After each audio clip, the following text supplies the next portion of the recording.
നീ പറഞ്ഞ 15 ലക്ഷം രൂപയുടെ ചെക്കാ. നാളെ 10 മണിക്ക് കുഞ്ഞുങ്ങളെ അനുപമയുടെ വീട്ടിലെത്തിക്കണം. ധൃതി വെക്കല്ലേ ഇന്ദ്ര, ഇതൊരു ചെക്കല്ലേ. ഇത് മാറി എൻ്റെ അക്കൗണ്ടിൽ ക്യാഷ് വരട്ടെ.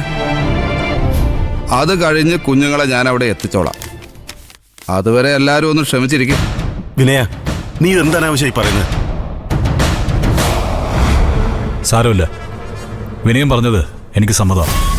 ക്യാഷ് വിനയന്റെ അക്കൗണ്ടിൽ വന്നിട്ട് കുഞ്ഞുങ്ങളെ കൊണ്ടുവന്നാൽ മതി. ഓക്കെ. വേണ്ട, ഞാനിപ്പോ തന്നെ ഇറങ്ങുവാ, കുറച്ച് തിരക്കുണ്ട്. നിർബന്ധിക്കണ്ട അമ്മേ, ഇന്ദ്രനെ തിരക്കുണ്ടാവും.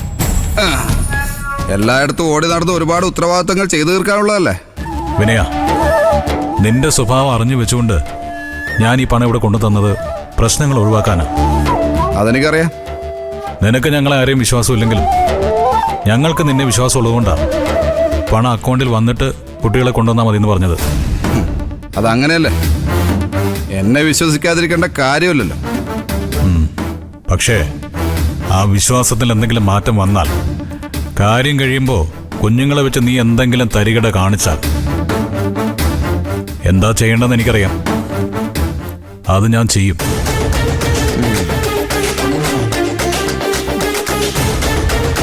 ഞാൻ ഇറങ്ങട്ടെ.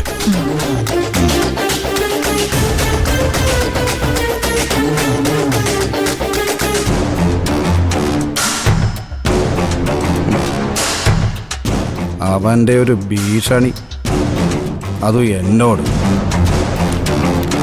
ഇതിപ്പോ എൻ്റെ ആവശ്യമായി പോയി, ഇല്ലെങ്കിൽ കാണായിരുന്നു. നീ എന്ത് കാണിക്കുന്ന? ഇത്രയും സമയം ഇന്ദ്രനോട് ഉണ്ടായിരുന്നല്ലോ.